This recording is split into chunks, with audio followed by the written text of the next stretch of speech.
Good morning, my dear brothers and sisters. Today is the feast day of Saint Mark, one of the four evangelists who, obviously, needless to say, who wrote the Gospels. Biblical scholars note that Mark was not really part of the 12 disciples that Jesus called and probably have never met Jesus personally.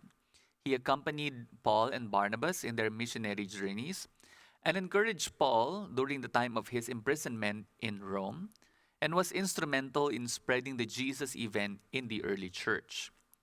Peter, on his part, referred to Mark as a son, and scholars believe that this may have only been a term of endearment or an indication that he was the one who baptized Mark and brought him to the faith.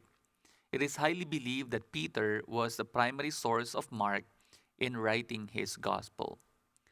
We are told that Mark founded the church in Egypt and became bishop of Alexandria, where he died as a martyr between the years 68 to 74 AD. In a sense, we could say that Peter and Paul were Mark's mentors in the faith. What do we learn from this?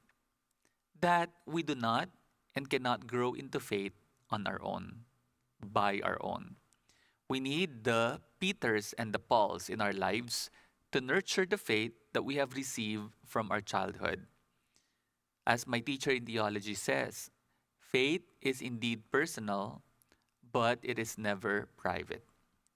Pope Francis echoes this in his apostolic exhortation, Gaudete et Exultate.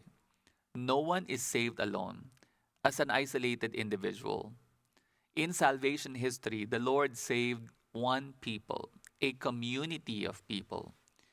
We are never completely ourselves unless we belong to a community, to a people. That is why we need to be part of a community.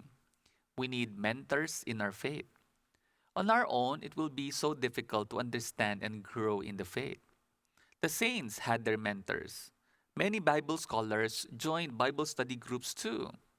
We priests gather together to continuously learn and study. So, needless to say, it requires a lot of humility to recognize that you need a mentor, much less that someone mentored you along the way. That is why Peter says in the first reading, clothe yourselves with humility.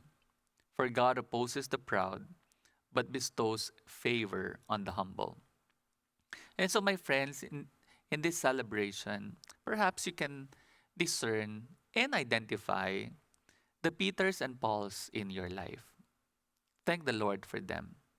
But more importantly, do you have a mark in your life that you are mentoring or that plan to mentor into the faith?